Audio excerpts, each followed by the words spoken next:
Yo no soy docente directa, ¿no? No soy maestra. Entonces yo tengo también como una perspectiva, digamos, un poco diferente, no mejor ni peor, un poco diferente, si me considero educadora. Y entonces a mí me interesa mucho más el impacto, ¿no? Un impacto mayor. Entonces yo me di cuenta que si doy un paso atrás y de alguna manera sacrifico, entre comillas, el contacto con los niños, que es bestial, pero si doy un paso atrás y puedo estar en formación, ¿no? Como te decía, en formación de orientadores, en formación de docentes, gestión, en organización, me doy cuenta que puedo impactar en la vida de niños, de muchos más niños, niños que no voy a conocer, pero que se van a beneficiar de lo que yo estoy haciendo. Hemos participado en proyectos internacionales en habilidades blandas, ¿no? O sea, en habilidades, competencias socioemocionales, que a su vez formen a los maestros de allí, que a su vez formen a los niños. Entonces, esa idea de que yo pueda impactar, o el trabajo que hacemos, ¿no? Pueda impactar un poquito, y mejorar la vida de niños dominicanos que yo no voy a conocer, para mí es, no sé, como si me tocara la lotería.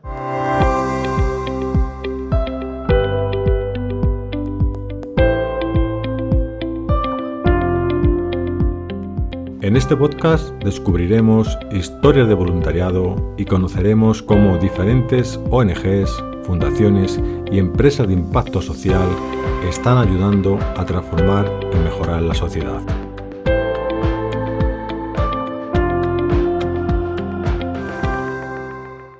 Bienvenidos al podcast con impacto social. Pues nuestra invitada de hoy es una profesional destacada en el ámbito de la educación con una trayectoria diversa y enriquecedora y con una sólida experiencia como orientadora educativa en la Consejería de Educación de la Comunidad de Madrid. Ha demostrado un compromiso inquebrantable con el desarrollo integral de los estudiantes y la mejora continua del sistema educativo y además de su labor como orientadora, posee una impresionante formación académica con un doctorado en educación centrado en la temática de educación emocional.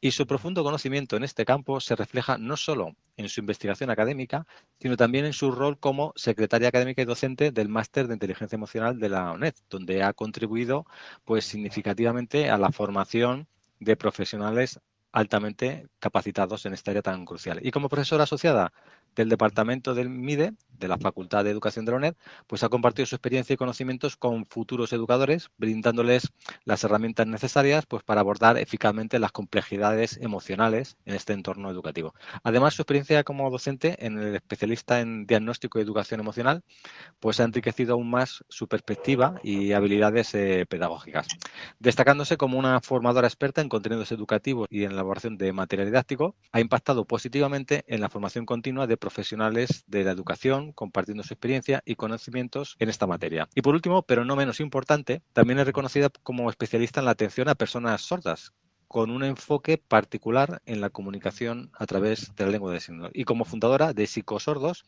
ha dedicado una década al desarrollo y la implementación de programas y recursos innovadores para garantizar pues, una educación inclusiva y equitativa para este grupo de personas. Muchas gracias, Silvia, y bienvenida al podcast con Impacto Social. Pues muchas gracias, Ángel, por la invitación, por la presentación, que me ayuda a hacer un poco de memoria y biografía de mi trayectoria. Muchas gracias. Nada, espero que haya tratado de resumir, ¿no? Aunque realmente ahora ya nos contarás tú más en detalle por dilatada experiencia, tanto formativa como profesional. Bueno, pues cuéntanos si quieres quién es Silvia, a qué se dedica, además de esta presentación que he hecho yo, y qué es lo que estás haciendo. Bueno, pues la verdad es que en esa pregunta de quién es, que hace mucha referencia a la identidad de quiénes somos, ayer precisamente que estuve en la Universidad Autónoma de Madrid, que es donde yo estudio psicología, participando en la formación de futuros orientadores, lo pensaba, ¿no? Como mi profesión forma parte de mi identidad. Entonces, yo me defino a mí misma a través de mi profesión, que es mi pasión, mi vocación, y bueno, pues de formación de base psicóloga. Con 12 años tenía clarísimo, quería hacer psicología porque me interesaba la gente, era lo que más me interesaba, las personas, no sabía muy bien cómo lo iba a hacer después, pero lo tenía claro. Y luego a partir de ahí, pues siempre he sido una persona muy inquieta, he tenido suerte que me han surgido siempre muchas oportunidades, también creo que la iniciativa de poder aprovecharlas y luego pues unir sinergias, ¿no? Pues por ejemplo yo empecé a aprender lengua de signos porque era una cosa que me interesaba, pero no tenía la idea de que fuera a proyectarlo como luego se cristalizó, de una manera profesional, donde tuve mi despacho, como tú has mencionado, y hacía atención psicológica a personas sordas a nivel particular. y bueno, otras colaboraciones. De ahí pasando un poco a educación, el tema de la infancia pues siempre me ha interesado muchísimo y infancia, bueno, pues vulnerable a nivel educativo, ¿no? Dificultades de aprendizaje, tal, entonces también a nivel privado pues estaba ahí y luego decía, puf, pero aquí tengo un impacto pequeño, ¿no? Entonces, bueno, pues dar el salto a la administración pública.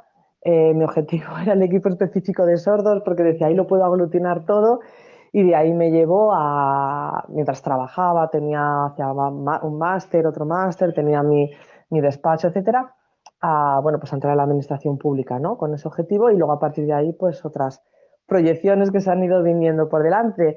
Y luego, como dices tú, efectivamente, en paralelo llevo más de 10 años también en la academia, en la UNED, en la Facultad de Educación, pues en distintos roles, que también es algo que me satisface mucho, ¿no? Entonces tengo una pierna en cada en la academia, otra en la práctica y creo que es una situación privilegiada para hacer esta transferencia, ¿no? De un sitio a otro. Creo que soy absolutamente afortunada. Sin duda, esta combinación académica y llevada a la práctica, ¿no? Una persona de acción, ¿no? De realmente Sí, no se sí. quedan solo en la parte teórica, sino que tratar de impactar. Claro, yo ya llevaba años con Juan Carlos Pérez González, que es el director de Duemo, el laboratorio de emociones de la Facultad de Educación, donde tenemos el máster de inteligencia emocional. Y bueno, pues toda la formación que hacemos, ¿no? Que en otros centros asociados y en otras entidades. Entonces, durante la pandemia, pues yo también estaba viendo una situación personal complicada y bueno, pues además de lo que fue la pandemia para todos, evidentemente.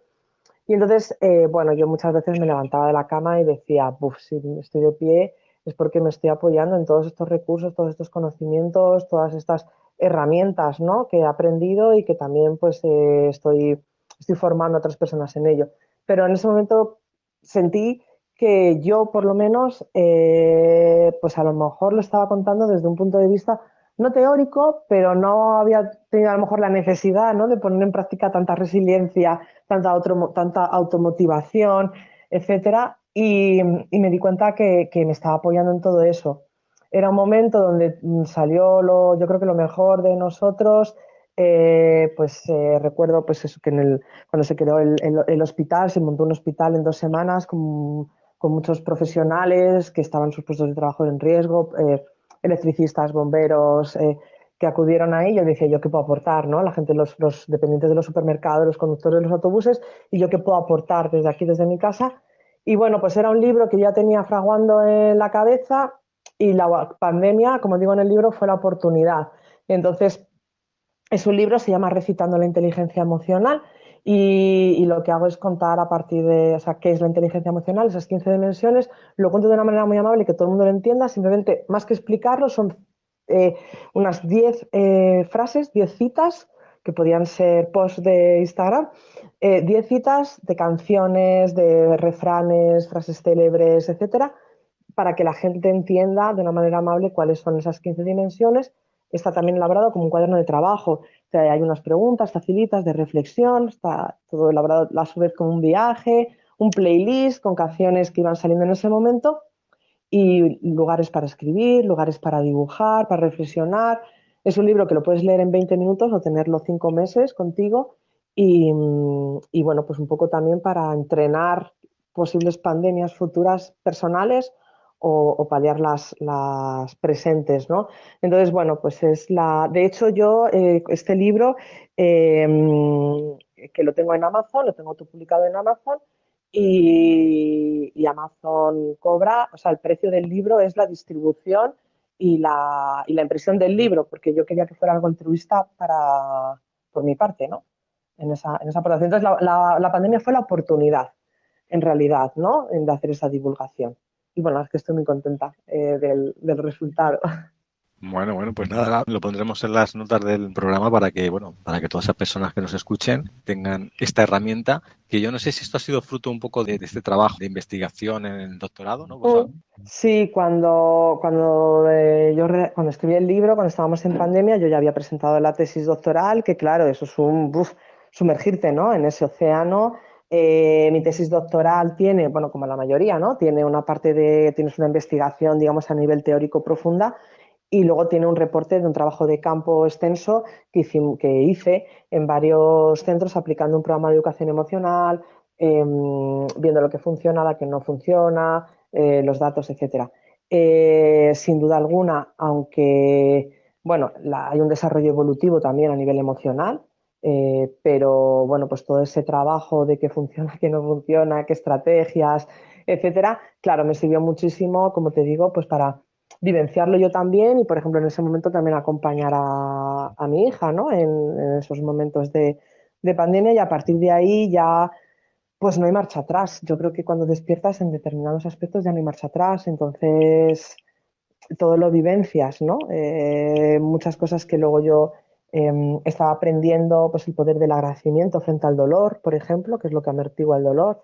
Eh, pues luego me volvió otra vez, es un círculo, como tú dices, luego vuelves otra vez un poco como a la academia, digo, "Buah, ahora me tengo que leer el libro este del poder del agradecimiento". Una vez que yo lo había vivenciado, vuelvo para atrás, con lo cual al final voy como para atrás y para adelante, o sea, no para atrás y para adelante, voy como de la academia o de la literatura, de la investigación, a vivenciar y vuelvo hacia atrás y ahora mismo no soy capaz de hablar o contar en las formaciones que hago, en las actividades que hago, nada que yo no ponga en práctica y como tú dices, en todo lo que hago intento poner esto en práctica. Ujú. ¿Y cómo crees en este caso que la inteligencia emocional puede impactar en este caso en el aprendizaje, ¿no? Y en el desarrollo de los estudiantes, dado que estás utilizando también esa experiencia en el ámbito educativo? Sí, sí. Hombre, pues para empezar, porque, y esto es una cosa que cuando hago formación de profesorado, que muchas veces tengo también la suerte de poder trabajar con compañeros o futuros compañeros, yo siempre digo, las emociones son curriculares.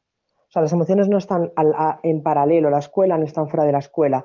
En todo lo que hacemos hay emociones en cada uno de nosotros, en todas las decisiones que tomamos hay emociones.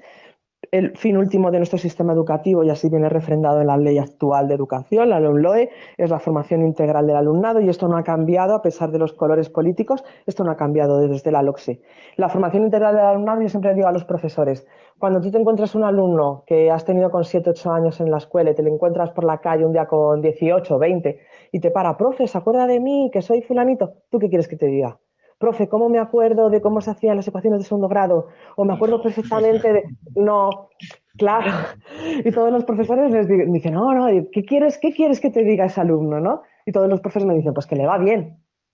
Claro. Pues que para que le vaya bien, tenemos que sembrar que le vaya bien. Tenemos que darles herramientas funcionales. Y eso, sin duda alguna, es resiliencia, es saber gestionar tus emociones, es saber regular las conductas que muchas veces instintivamente llevan esas emociones y regularlas, regular las emociones de los demás, buscar la felicidad, que la felicidad no es una circunstancia, es esa búsqueda de felicidad, un equilibrio, etcétera. Con lo cual todo eso lo tenemos que trabajar en la escuela. Y se trabaja, ¿eh? Se trabaja mucho, yo lo veo mucho. Lo que pasa es que yo creo que muchas veces, como no está escrito en un currículum a veces, aunque nuestro currículum sí que está, pues tenemos la sensación de que no. Y luego, entonces, como un contenido a trabajar, sin duda alguna, tiene que estar cada vez más presente de manera explícita, no implícita, que yo creo que implícita sí lo está, pero de manera explícita. Y por otro lado, porque hay una cosa fundamental, que es que si un niño emocionalmente no está bien, ese niño no va a aprender. Y esto es bestial. O sea, es bestial, igual que si yo no estoy bien, no voy a rendir en mi trabajo o tú. Si un niño no está bien, está de cortisol hasta arriba, pues el aprendizaje no fluye. Y entonces tenemos muchos niños atascados en esto y, bueno, mucho tema de salud mental también. O sea, quiero decir que hay una labor en ese sentido muy preventiva, pero sin duda tenemos un reto ahora mismo en la escuela a nivel paliativo también, donde la educación emocional debería ser un bastón mucho más, bueno, no potente, porque potente lo es, o sea, es un bastón potente, pero debería estar más presente, ¿no? Deberíamos utilizarlo mucho más y con mucha mayor formación y mucha más conciencia y bueno, pues yo lo que puedo, pues, y siempre que tengo oportunidad, apuesto por ello. Aspecto más gratificante a ti a nivel personal, ¿no? Cuando realmente impartes este tipo de formación en el ámbito educativo, ¿no? El tema de las emociones. Sí, pues yo creo que la mayor satisfacción, sin duda alguna, es, sobre todo, fíjate, cuando tengo la oportunidad de estar directamente dentro de un aula, me encanta. y todo el mundo que me esté escuchando que tenga esa vocación y que sepa lo que es estar dentro de un aula, me está entendiendo. Pero soy consciente también de que yo no soy profe, o sea, yo no soy docente directa, ¿no? No soy maestra, no soy. Entonces yo tengo también como una perspectiva, digamos, un poco diferente, no mejor ni peor, un poco diferente, si me considero educadora, y entonces a mí me interesa mucho más el impacto, ¿no? Un impacto mayor. Entonces yo me di cuenta que si doy un paso atrás y de alguna manera sacrifico, entre comillas, el contacto con los niños, que es bestial, pero si doy un paso atrás y puedo estar en formación, ¿no? Como te decía, en formación de orientadores, en formación de docentes, en gestión, en organización, me doy cuenta que puedo impactar en la vida de niños, de muchos más niños, niños que no voy a conocer, pero que se van a beneficiar de lo que yo estoy haciendo. Y esa idea para mí es. También he participado en proyectos a través de la UNED, hemos participado en proyectos internacionales, sobre todo en República Dominicana, hemos estado en varias ocasiones colaborando con el Ministerio de Educación de allá, formando a directores de colegios de Dominicana en habilidades blandas, ¿no? O sea, en habilidades, competencias socioemocionales, que a su vez formen a los maestros de allí, que a su vez formen a los niños. Entonces, esa idea de que yo pueda impactar, o el trabajo que hacemos, ¿no? Pueda impactar un poquito, y mejorar la vida de niños dominicanos que yo no voy a conocer, para mí es, pues, no sé, como si me tocara la lotería. O sea, creo que ese es un poco lo que más me satisface, sin duda alguna. Evidentemente vas a conseguir muchísimo más impacto lo que dices tú dando un paso atrás que Claro. trabajando directamente con ellos, ¿no? No sé si tienes alguna experiencia personal o de haber trabajado directamente con alumnos Sí, o de sí, conocer con sí. algún profesor algún caso concreto que Mm, hayas podido mm. ver ese resultado. Sí, pues mira, te voy a contar un caso al revés, ¿no? De un paso muy adelante, ¿no? Uno de los primeros centros donde estuve implantando el VERA, que es mi programa de educación emocional, vamos a aprender, regularnos o sea, vamos a, ay, vamos a, no me acuerdo, bueno, que lo busquen quien le interese, que no me Vale. acuerdo, no me sale ahora el resumen. Bueno, cuando aplicamos el VERA, que es un programa, como digo, de educación emocional para segundo, tercero, cuarto de primaria, una de las primeras veces que lo aplicamos, pasamos una batería de pruebas, ¿no? Esto es un diseño de investigación muy típico, pasas una batería de pruebas antes y después, haces un pre, un post, entre medias metes la intervención que quieres hacer y utilizas un grupo control, donde también pasas esas mismas pruebas al inicio y al final, y lo que tú esperas, evidentemente, es que en el grupo control, o sea, perdón, que en el grupo de investigación donde has aplicado, donde has hecho la intervención, haya cambios, ¿no? Y que en el grupo control no haya cambios. Es un diseño, digamos, típico para tener unos resultados con fiabilidad, ¿no? Bueno, pues una de las veces que apliqué el VERA, porque lo aplicaba yo en los centros, en uno de estos cuestionarios que aplico inicialmente pasamos un sociométrico, que para quien no lo sepa, es cuando los niños les preguntas sobre qué 3 niños elegirían para jugar o para hacer alguna tarea, lo que sea, y qué 3 niños preferirían no elegir, ¿vale? Entonces, bueno, pues en esta clase había un niño que, bueno, pues es verdad, que era muy movido, etcétera, y los demás niños, como que segundo de primaria, como que no querían jugar mucho con él, porque pues que de repente se caía o de repente les daba golpes o bueno. Y entonces nos sale en el sociométrico que este niño pues estaba un poco, o sea, la percepción que teníamos sale en la prueba que efectivamente estaba aislado de la clase, ¿no? Ningún niño le elige, ¿no? De 27. Cuando pasamos el VERA, en ese momento el VERA era un programa muy económico, en el sentido que eran 6 sesiones, bueno, una inicial que yo hacía también, de introducción, es contarles un poquito a los niños, eso cambia. Y este niño empieza a estar mucho más integrado. Y hay niños que ya le eligen y además hay muchísimos niños que le habían elegido como al que no preferían estar con él y hay niños y ya eso también baja. O sea, bajan los rechazos hacia él y sube el número de aceptaciones hacia ese niño. El Fíjate. último día que yo me fui, me acuerdo perfectamente de su cara, su nombre y todo, el último día que yo me fui, ese niño me dio un abrazo que dije, puf, a lo mejor los números luego no me salen para hacer la tesis porque los resultados no salen, ¿no? Pero ha merecido la pena. o sea, todo lo que he trabajado, aunque luego no puedo sacar la tesis porque pues no es eficaz, ha merecido la pena porque para este niño se ha merecido la pena y a este niño le cambia la vida. No tiene precio, oportunidades que te da la vida cuando, pues eso, sobre todo la gente que se dedica a educación sabe lo difícil que es muchas veces cambiar ese estatus, ¿no? Digamos, de un alumno dentro de un aula en 6 sesiones. O sea, es una oportunidad que me da la vida. Y ese programa utilizan educación pública, privada, ¿lo pueden llevar a cabo cualquier centro o ya está integrado? ¿Cuál es el estado actual? Sí, pues el programa Ver ahora mismo está para publicarse. Tenemos idea de publicarlo a través del equipo de la UNED, porque luego hemos hecho, es un programa que inicialmente tenía 6 sesiones, hemos ampliado a 9, pero claro, no es ampliar a 9 y lo sacas, es ampliar a 9, volver a pasarlo en centros, volver a evaluar esos efectos, actualizarlo también un poquito, pues algunas actividades, etcétera. Y bueno, pues estamos ahora en un momento que estamos a punto estamos en vías de sacarlo. Está mi tesis doctoral, pero bueno, si a alguien le interesa particularmente, pues que se ponga en contacto conmigo. Si pones en Google Silvia Benito Moreno, programa Vera, tesis UNED, va a salir en el repositorio de la UNED.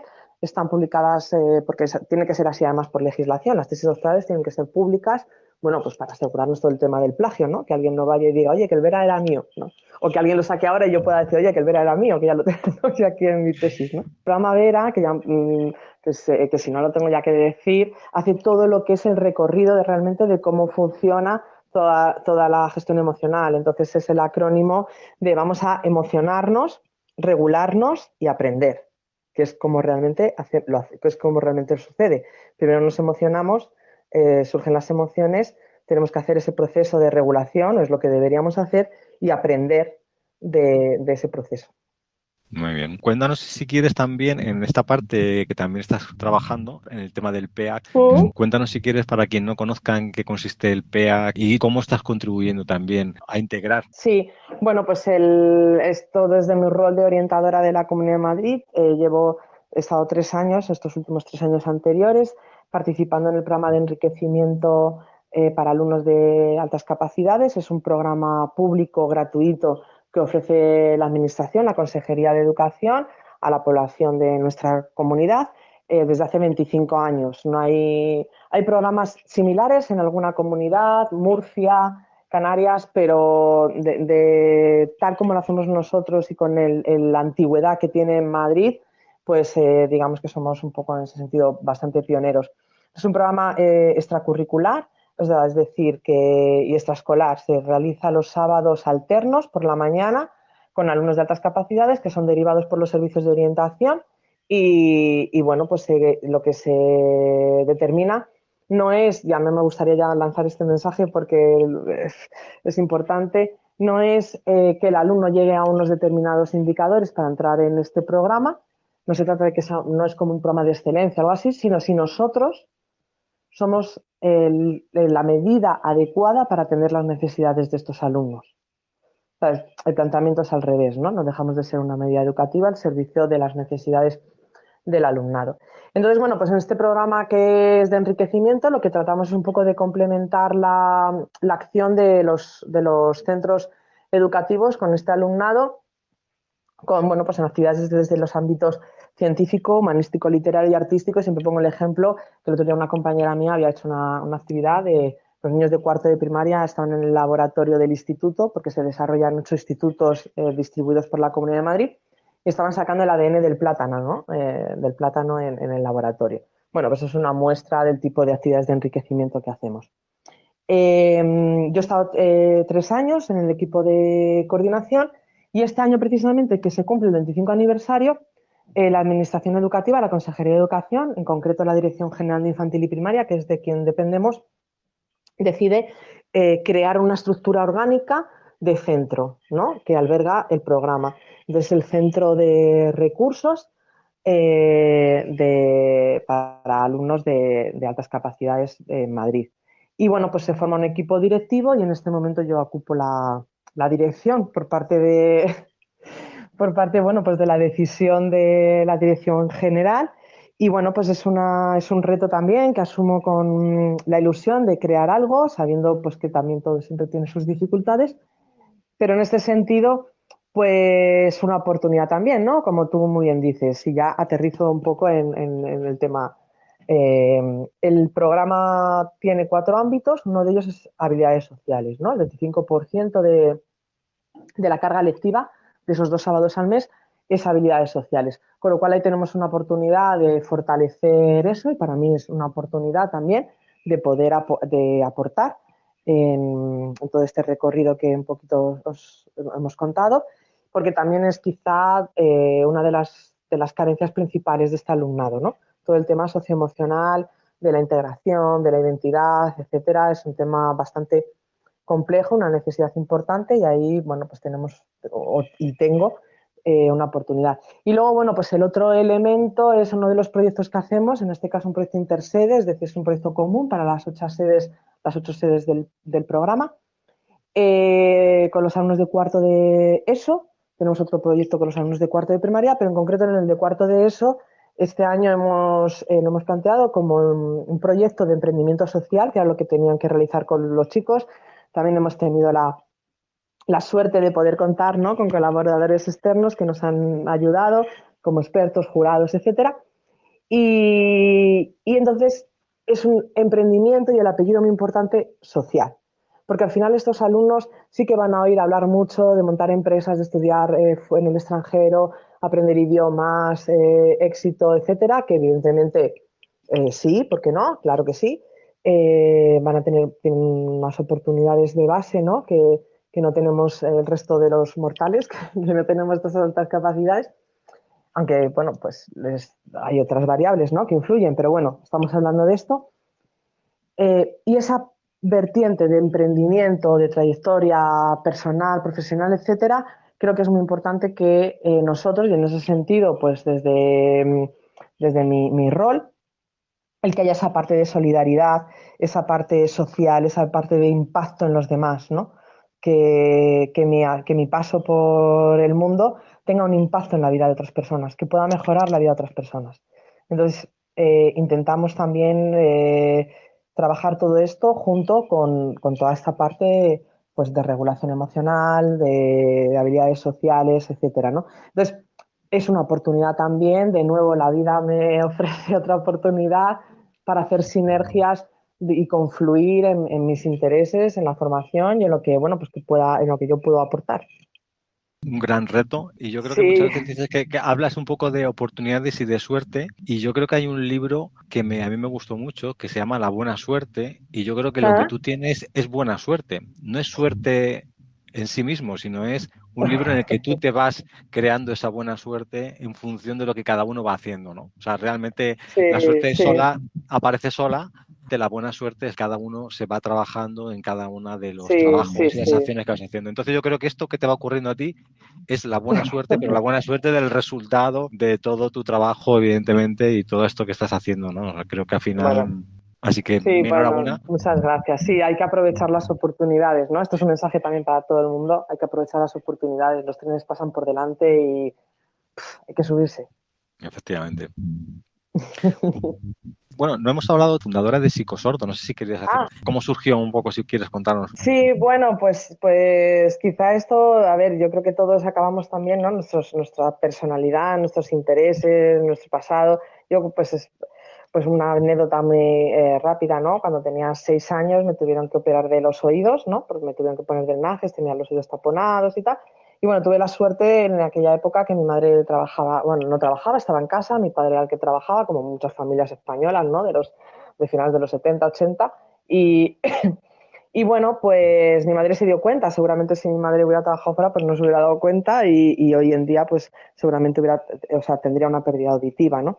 Y entonces, bueno, pues me llamó mucho la atención todo este mundo y el tema de la lengua de signos, empecé a aprenderlo, estuve 4 años aprendiendo lengua de signos en paralelo a la carrera de psicología y como afición, ¿no? Como interés particular.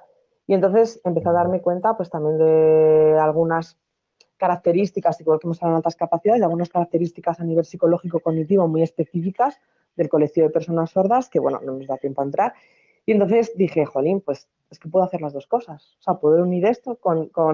Y entonces, pues eso, en ese momento, estoy hablando del 2005, 2006, esa época, había 4 psicólogos en toda la Comunidad de Madrid trabajando con personas sordas en lengua de signos. Y a día de hoy creo que no son muchos más. Y bueno, pues estoy haciendo eso varios años y la verdad es que, un trabajo también, una oportunidad y también, bueno, y también me la curré, es verdad, porque bueno, fue montarlo, o sea, fue montarlo, no fue que alguien me ofreciera y tal, pero una oportunidad y bueno, también una experiencia muy interesante, ¿no? Lo que pasa es que, bueno, soy una persona inquieta y, bueno, una vez que creo que he llegado también a un techo y que ya he aportado lo que podía aportar, pues nada, cambiamos de nicho, aunque, bueno, intentamos arrastrar, ¿no? Las herramientas que hemos dejado en la zona de confort, las llevamos a la zona de aprendizaje, que es donde te expandes para luego llegar a la zona mágica. Bueno, pues es otro ejemplo que estás poniendo aquí de emprendimiento social, ¿no? Sí, Realmente, lo que sí, estás aquí sí. es como, realmente eres una emprendedora social transversalmente, intraemprendedora, emprendedora social. Ponías un poco como ejemplo el otro día cuando hablábamos, ¿no? De Miguel Ángel Sí, Valero, ¿no? Del tema sí, sí, sí, sí. intraemprendimiento, ¿no? De este Eso enfoque. es. Sí, eso me parece muy interesante porque muchas veces se tiene la idea de que el emprendimiento es, a uno de los podcasts, ¿no?, que tenéis, pues el emprendimiento típico, ¿no? De gente que ha dicho, venga, me lanza a montar esto, tal. Antiguamente, pues mi padre era autónomo y tenía una tienda, ¿no?, de productos lácteos en un mercado, pues también era emprendedor. Bueno, pues el emprendimiento pasa por muchas etapas, muchas caras. Pero es verdad que yo soy funcionaria de la Comunidad de Madrid y, sin embargo, me considero emprendedora, ¿no? En muchas cosas. Quiero decir que, y para la gente, ¿no?, que tenga idea porque está trabajando en una empresa, como decía Miguel Ángel Valero, ¿no?, que nos decía, tú tienes una empresa decía a los chicos, tienes una empresa en este proyecto de cuarto, que tuvimos la oportunidad de que viniera, tú tienes una empresa de botellas de agua, la de llevar en la mano, la botella de agua, ¿no? Y dice, mira, este ejemplo. Y tú tienes una empresa a nivel, pues eso, ¿no? Con unos objetivos, unos fines económicos, etcétera, pero puedes hacer esta botella que, en vez de que tener este papel, que contamina mucho más, tenga las letras grabadas. O a lo mejor podría tener también todos estos eslogans o los letreros punteados en braille, ¿no? Y ese tapón hace falta 2 manos para abrir la botella. A lo mejor puedes hacer un tapón que solo sea abierto con una mano y asegurarte que este plástico pues sea biodegradable. Es decir, que hay una transversalidad en los distintos puestos que podemos ocupar profesionalmente o a nivel personal en este intraemprendimiento, me gusta mucho esta palabra que has utilizado, desde distintos puestos, ¿no? El funcionario puede emprender a nivel social, bueno, y en otras cosas, ¿no? Pero a nivel social, sobre todo de lo que estamos hablando, a través de su propio trabajo. No se trata de que yo hago muchas otras cosas fuera, pero como estoy contando, también en realidad es transversal a todo, ¿no? O tú eres empleado en una empresa y dentro de tu empresa pues puedes proponer, ¿no? O las decisiones que tomes pueden tener un matiz emprendedor, ¿no? La innovación, introducir innovación no deja de ser también un intraemprendimiento si tú estás fortaleciendo o estás animando a que tu empresa apueste por la innovación, por ejemplo. Entonces, bueno, pues yo creo que el emprendimiento es una palabra mucho más amplia y, para mí, quizá porque soy hija de autónomo también, mi hermana también ha tenido su propia empresa mucho tiempo, en fin, también ha sido una cosa un poco educacional, pero para mí el emprendimiento es una actitud de vida, es la proactividad, el ganas de hacer las cosas, de mejorar cosas, de inventar cosas nuevas, ¿no? Es una actitud. Muy bien, pues yo creo que has expuesto un broche perfecto para cerrar este podcast y yo creo, me he tomado aquí nota porque creo que incluso vamos a hacer algún especial de intraemprendimiento porque realmente tienes toda la razón. No hemos tratado hasta ahora ninguno de intraemprendimiento, un capítulo de intraemprendimiento social, la cantidad de personas que dentro de las organizaciones pues pueden tener Claro, esas iniciativas de crear impacto social, ¿no? O sea que eso muy es. interesante, muy interesante. Qué bien. Nada, Silvia, agradecer nada, tu espacio, tu tiempo, el compartirnos todo lo que nos has compartido. Luego ya intentaremos ponerlo todo en las notas del programa, todo lo que me has estado comentando. Intentaré poner Qué referencias bien. para que quien quiera saber más pueda saber más de todas las Estupendo. áreas. Así que Estupendo. nada, agradecértelo y nada, muchísimas gracias por... Pues gracias a vosotros por este tiempo también que me dedicáis a mí, sobre todo que dedicáis a estos temas que son más importantes que yo, en realidad, que yo soy una divulgadora. Bueno, en ese sentido también comentábamos el otro día, el canal de Instagram también es otro ejemplo de este intraemprendimiento que he comenzado hace poquito también, Emociones con Silvia Benito, donde también un poco pues es un ejemplo de intentar divulgar, intentar llevar a la población todas estas cosas y bueno, pues animar, daros las gracias de nuevo y animar a que, bueno, pues que todos movamos un poquito de nuestra zona de confort, pues para que estemos más a gusto en nuestras propias vidas y, bueno, oye, si mejoramos todo lo que haya a nuestro alrededor, pues estupendo, ¿no? Entre todos, pues hacemos un mundo mejor y no son utopías, que es así, es realidad. Así es. Muchas gracias, Silvia. Un abrazo. Muchísimas gracias, Ángel. Un abrazo a vosotros y mil gracias. Chao. Este podcast es posible gracias a IDAPIS, el Instituto para el Desarrollo de Aplicaciones Tecnológicas de Innovación Social, una organización sin ánimo de lucro de ámbito nacional impulsada con el propósito de crear un impacto positivo en la sociedad para lograr un mundo mejor a través de la educación, la investigación, el desarrollo y la innovación social.